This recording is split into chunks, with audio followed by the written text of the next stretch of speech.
دوستانو تازه مهم او لوی خبر ته ښه راغلاست. په افغانستان کې د اروپا ډیپلوماټیک دفتر د پرانیستلو د پردې شاته د کابل په نوې مسلو کې د لندن او پاریس دریځ دا چې څه ډول دریځ لري، کوم ډول دفتر خلاصوي او کله یې خلاصوي په ویډیو کې راسره وګورئ. دوستانو پریس نیوز چینل ته ښه راغلاست. په دې هیله چې روغ او جوړ به یې. په افغانستان کې د اروپا ډیپلوماټیک دفتر د پرانیستلو د افغان چارواکو کارپو ویناوې د فرانسې اعلان چې اروپایي هیوادونو لخوا په کابل کې د یوې ګډې ادارې په جوړېدو خبرې کیږي.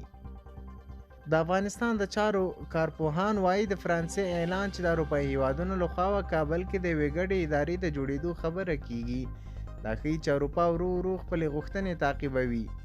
افغانستان سیاسي چارو کارپو محمد هاشم عصمت الله په دې وروستو کې قطر ته د فرانسې د ولسمشر ایمانوئل مکرون له سفر او دغه هیواد له امیر سره د کتنې وروسته د ګډ ډیپلوماټیک ماموریت د پرانیستلو لپاره د اروپا د حاصل عاملونه و بعد تشریح کړل.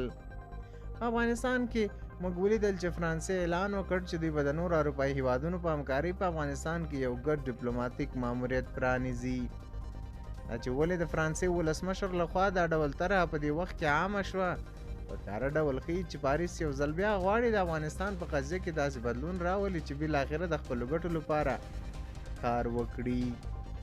د ناټو تر چتر لاندې فعالیتونه ښایي دومره ګټور نه وو چې هر غړی هیواد د دې مشخصې ګټې ترلاسه کړي.